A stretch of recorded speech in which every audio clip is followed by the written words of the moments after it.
Hello everyone.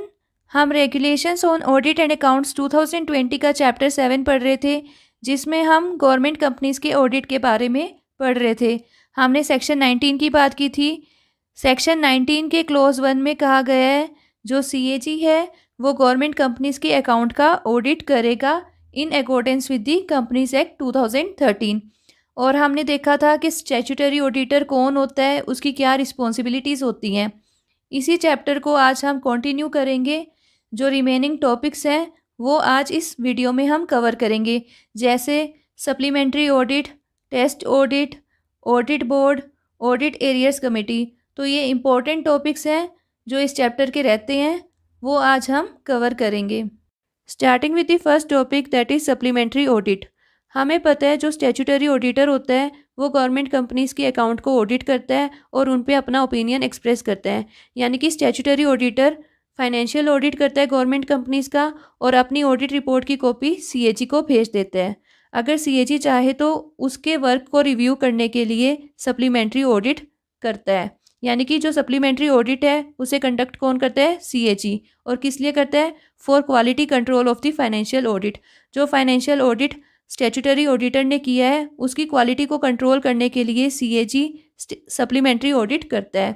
और इस audit में सीएजी कुछ सेलेक्टेड अकाउंटिंग रिकॉर्ड्स को एग्जामिन करता है और स्टैट्यूटरी ऑडिटर की ऑडिट रिपोर्ट को रिव्यू करता है। इवन जो उसने ओपिनियन एक्सप्रेस किया होता है उसे भी रिव्यू करता है। और जो सिग्निफिकेंट या मटेरियल ऑब्जर्वेशंस होती हैं सप्लीमेंट्री ऑडिट की, उन्हें सीएजी के कमेंट्स के रूप में इशू किया जाता है। Next is test audit. Test audit क्या होता है? कंपनीज एक्ट के सेक्शन 143 के क्लोज 7 में कहा गया है जो सीएजी है वो टेस्ट ऑडिट कंडक्ट करेगा। यानी कि कंपनीज का टेस्ट ऑडिट सीएजी कंडक्ट करता है और उसके टेस्ट ऑडिट की जो रिपोर्ट होती है उस पर भी सेक्शन 19A के प्रोविजंस ही अप्लाई होते हैं। जो टीपीसी एक्ट का सेक्शन 19A है उसके प्रोविजंस ही टेस्ट ऑडिट की रिपोर्ट पे अप्लाई होते हैं। और जो टेस्ट ऑडिट होता है वो या तो कंप्लायंस ऑडिट होता है या फिर परफॉर्मेंस ऑडिट होता है। यानी कि जो टेस्ट ऑडिट है वो किससे रिलेटेड है? कंप्लायंस ऑडिट से या फिर परफॉर्मेंस ऑडिट से। तो टेस्ट ऑडिट में कंपनीज की परफॉर्मेंस या कंप्लायंस को चेक किया जाता है। टेस्ट ऑडिट में ट्रांजैक्शंस को चेक किया जाता है to examine their economy, efficiency, effectiveness या रेगुलरिटी, प्रॉपर्टी। यानी कि ट्रांजैक्शंस को चेक किया जाता है टू चेक देयर परफॉर्मेंस और दी कंप्लायंस। तो जो टेस्ट ऑडिट होता है वो होता है रिलेटेड कंप्लायंस ऑडिट से या फिर परफॉर्मेंस ऑडिट से। लेकिन जो सप्लीमेंट्री ऑडिट होता है वो किससे रिलेटेड होता है? फाइनेंशियल ऑडिट से। और जो टेस्ट ऑडिट है उसका scope more than 1 financial year भी हो सकता है। जो टेस्ट ऑडिट का स्कोप है it may extend to more than 1 financial year. तो आपको याद रखना है जो सप्लीमेंट्री ऑडिट है, सप्लीमेंट्री ऑडिट वो तो रिलेटेड है फाइनेंशियल ऑडिट से। वो फाइनेंशियल ऑडिट का क्वालिटी कंट्रोल करने के लिए सीएजी कंडक्ट करता है। लेकिन जो टेस्ट ऑडिट है वो कंप्लायंस ऑडिट या परफॉर्मेंस ऑडिट होता है और उसे भी सीएजी कंडक्ट करता है।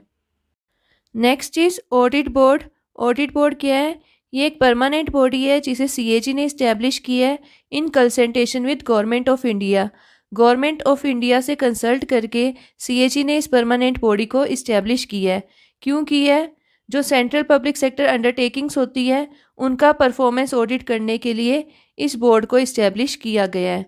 यानी कि ये जो बोर्ड है वो सेंट्रल पब्लिक सेक्टर अंडरटेकिंग्स की परफॉर्मेंस को रिव्यू करता है ऑन थीमेटिक इश्यूज। जो जनरल इश्यूज होते हैं यानी कि इकोनॉमी, एफिशिएंसी, इफेक्टिवनेस, इन इश्यूज पर सेंट्रल पब्लिक सेक्टर अंडरटेकिंग्स का परफॉर्मेंस रिव्यू करता है ये ऑडिट बोर्ड। तो ये याद रखना, इस बोर्ड को सीएजी ने इस्टेब्लिश किया है in consultation with government of India.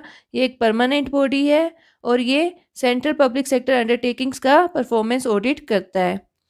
और जो परफॉर्मेंस ऑडिट होता है उसका scope more than 1 financial year हो सकता है। जो परफॉर्मेंस ऑडिट है उसका scope more than 1 financial year extend कर सकते हैं। ऑडिट बोर्ड में कौन कौन होता है? कॉमर्शियल का जो डिप्टी सीएजी होता है वो इसका चेयरपर्सन होता है और Indian audit and accounts department के जो सीनियर ऑफिसर्स होते हैं वो इसके मेंबर्स होते हैं। तो ये याद रखना, ऑडिट बोर्ड में कौन होता है? कॉमर्शियल का डिप्टी सीएजी इसका चेयरपर्सन होता है और Indian audit and accounts department के जो सीनियर ऑफिसर्स होते हैं वो इसके मेंबर्स होते हैं। और अगर एडमिनिस्ट्रेटिव मिनिस्ट्री चाहे तो सीएजी से कंसल्ट करके एक तो टेक्निकल एक्सपर्ट्स को अपॉइंट कर सकती है एज स्पेशल इनवाइटीज़। तो ये पॉइंट भी याद रखना, जो एडमिनिस्ट्रेटिव मिनिस्ट्री होती है वो सीएजी से कंसल्ट करके एक तो टेक्निकल एक्सपर्ट्स को स्पेशल इनवाइटीज़ की तरह अपॉइंट कर सकती है इस ऑडिट बोर्ड में। और एक ऑफिसर को अपॉइंट किया जाता है as secretary of the board. इस ऑडिट बोर्ड का एक ऑफिसर एज सेक्रेटरी एक्ट करता है।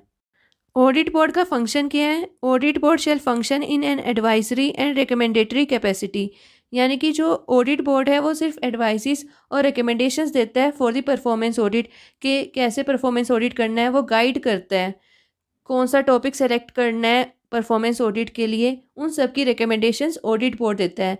लेकिन एक्चुअल में ऑडिट परफॉर्म कौन करता है? AG audit.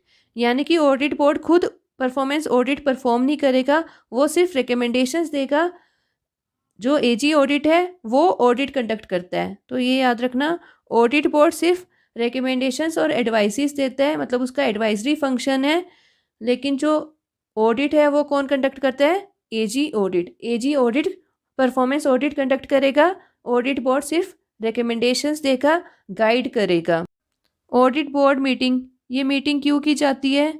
To guide a performance audit, performance audit को गाइड करने के लिए, रिकमेंडेशंस देने के लिए on audit objectives, guidelines and methodology, draft audit report को कंसीडर करने के लिए और फिर उस पर रिकमेंडेशंस देने के लिए ताकि उस ऑडिट रिपोर्ट को फाइनलाइज कर दिया जाए।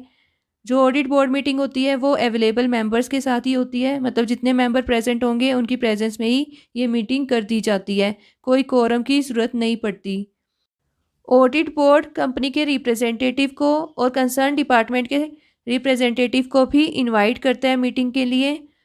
जो कंपनी का सीईओ होता है और कंसर्न डिपार्टमेंट का सेक्रेटरी, उन्हें ये मीटिंग अटेंड करनी पड़ती है, क्योंकि अलग से सेपरेटली कोई भी एग्जिट कॉन्फ्रेंस नहीं रखी जाती। वैसे तो परफॉर्मेंस ऑडिट के केस में क्या होता है, जब परफॉर्मेंस ऑडिट कंप्लीट हो जाता है तो उसके बाद एग्जिट कॉन्फ्रेंस रखी जाती है, लेकिन इस केस में फिर अलग से एग्जिट कॉन्फ्रेंस नहीं रखी जाएगी। इसी मीटिंग में सब कुछ डिस्कस कर लिया जाता है। Last topic for today's, audit arrears committee. Audit arrears committee क्या होती है?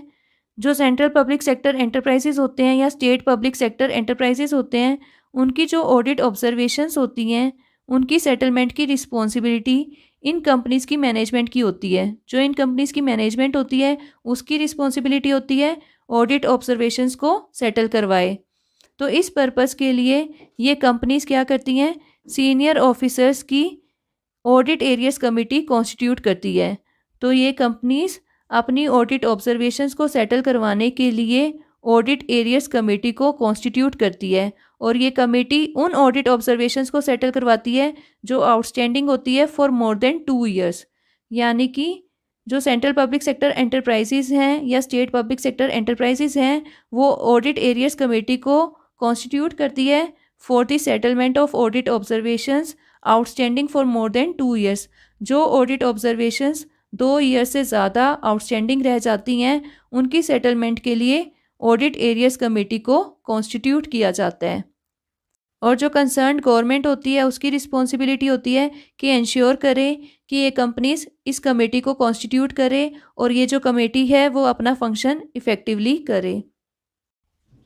और ये चैप्टर यहीं पे ख़त्म होता है। आई होप आपको ये चैप्टर समझ आए हो। इम्पोर्टेंट चैप्टर है, इसे कर लेना। और अगर वीडियो अच्छी लगी हो तो लाइक करना, शेयर करना और चैनल को सब्सक्राइब करना। Thank you.